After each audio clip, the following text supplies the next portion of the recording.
নাম এসছে সিআরআই থেকে, প্রধানমন্ত্রীর কার্যালয় থেকে লিস্ট দিয়ে অমুককে চিফ রিপোর্টার করতে হবে, তমুককে অ্যাসাইনমেন্ট এডিটর করতে হবে, করেছে না? আমরা দেখেছি তো ওগুলো।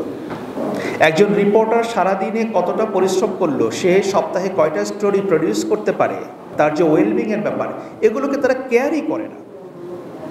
আপনি সাংবাদিককে ইন হাউস কেয়ার করবেন না, কিন্তু আপনি বাইরে যদি বলেন আমার গণমাধ্যমের স্বাধীনতা দরকার, তখন সেটাকেও অ্যাকাউন্টেবল করতে হবে। লাস্ট 15 ইয়ার্সে যেভাবে গণমাধ্যমের রিক্রুটমেন্ট যেভাবে হয়েছে, এগুলো তো পরিকল্পিতভাবে করা হয়েছে। বাংলাদেশে গণমাধ্যমের রিক্রুটমেন্টের মানদণ্ড কি আমাকে বলেন তো?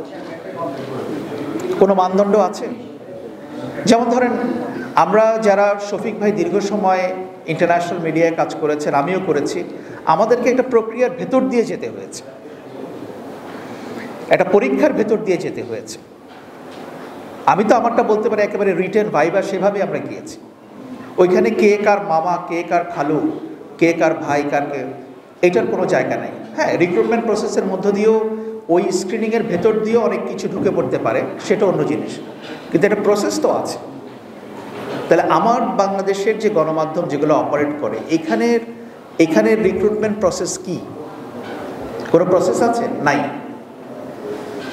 টেলিভিশন চ্যানেল দখল করে দেওয়ার পরে, দখল হয়ে যাওয়ার পর নাম এসছে সিআরআই থেকে, প্রধানমন্ত্রীর কার্যালয় থেকে লিস্ট দিয়ে যে অমুক অমুক অমুককে বসাতে হবে, অমুককে চিফ রিপোর্টার করতে হবে, তমুককে অ্যাসাইনমেন্ট এডিটর করতে হবে, করেছে না?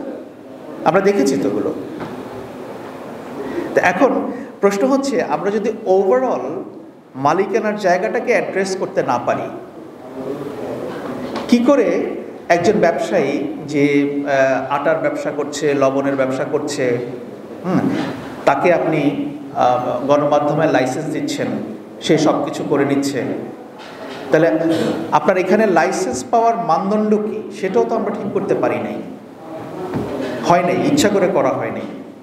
আমি দেখেছি ঢাকার বাইরের সাংবাদিকরা, ঢাকায় অনেক তরুণ ছেলে মেয়েরা এত পরিশ্রম করে, সারাদিন এত পরিশ্রম করে, এত জায়গায় ঘুরে, এত জায়গায় যায়, কিন্তু দিন শেষে তারা যখন অফিসে ফিরে, তাদের সেই রেসপেক্টটা থাকে না।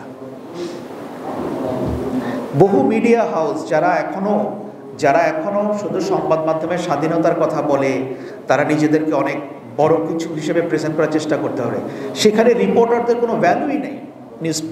নিউজ রুমে একজন রিপোর্টার সারাদিনে কতটা পরিশ্রম করলো, সে সপ্তাহে কয়টা স্টোরি প্রডিউস করতে পারে, যদি কোয়ালিটি মেনটেন করতে হয়, তার যে ওয়েলবিংয়ের ব্যাপার, এগুলোকে তারা কেয়ারই করে না। আপনি সাংবাদিককে ইন হাউস কেয়ার করবেন না, কিন্তু আপনি বাইরে যদি বলেন আমার গণমাধ্যমের স্বাধীনতা দরকার, তখন সেটাকেও অ্যাকাউন্টেবল করতে হবে। করা উচিত না? এবং এইটা খুবই একটা ভয়াবহ প্রবণতা। আপনারা এখানে যারা আছেন তারাও হয়তো এগ্রি করবেন, শফিক ভাই অনেক ভালোই জানেন বিষয়গুলো, যে ইয়াং ব্রাইট ছেলে মেয়েরা যখন সাংবাদিকতায় আসে, এরা থাকতে চায় না 1 বছর, 1.5 বছর, 2 বছর পরে। অনেকে আসে নিজের প্যাশন থেকে। যে ছেলেটা, যে মেয়েটা প্যাশনে সাংবাদিকতায় আসছে, সে যদি ভাই 2 বছর একটু ভালো শ্রম দিত, সে কিন্তু বিসিএস পরীক্ষায় হয়ে যেতে পারত।